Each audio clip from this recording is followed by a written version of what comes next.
महाराज जी, जन्म और मृत्यु पहले से ही तय होता है, फिर अकाल मृत्यु का क्या अर्थ है? समय से अधिक पहले पाप, मृत्यु। अधिक पाप हो जाने पर अकाल मृत्यु आ जाती है। जैसे जन्म और मृत्यु का हमारा समय तय है, वो जवानी में भी मर सकता है, बुढ़ापा भी मर सकता है, पर जो अचानक अकाल मृत्यु होती है जिसकी, वो अधिक पाप बन गया, कोई महत पाप बन गया, महान पाप बन गया, तो तत्काल आयु को छीन करके उसका नाश कर देता है। तो अकाल मृत्यु का किसी का भी योग ना बने, इसलिए भगवान का चरणामृत रोज पीना चाहिए। भगवान के चरणामृत का प्रभाव है अकाल मृत्यु हरणम सर्व व्याधि विनाशनम श्री कृष्ण पादोदकम पीत्वा पुनर्जन्म न विद्यते।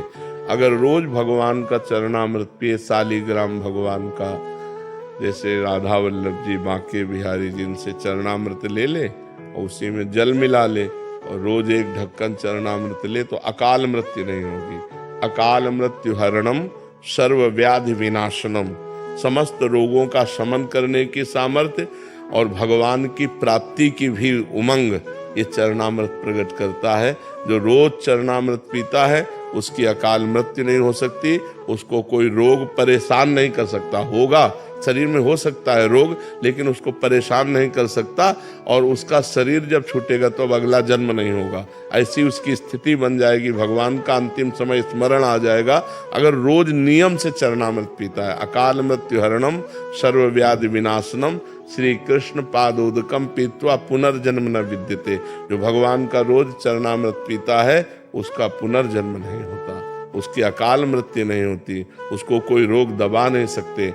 नहीं तो अपने द्वारा पाप ऐसे बन जाते हैं। अब जैसे गर्भ हत्या है, भ्रूण हत्या है, स्त्री हत्या है, वृद्ध हत्या है, कई ऐसी हत्याएं हैं, कई ऐसे पाप हैं जो महत पाप बन जाते हैं और जीवन बर्बाद हो जाता है। जीवन, आजकल तो लोग विचार ही नहीं करते कि पाप हो रहा है। तो जहाँ पाप बन जाता है, इस जन्म में तो दुर्दशा होगी, और जब अगले जन्म में लेंगे तो भारी दुर्दशा इनकी होगी। अब ये उस समय भले कोई पाप न कर रहे हो, तभी लगता है कि यार देखो इस आदमी को कितना कष्ट, लेकिन ये वही आदमी है। अगर इसको पूरी सीन दिखाई जाए तो आपकी ठीक है, भले इसको ऐसा ही होना चाहिए।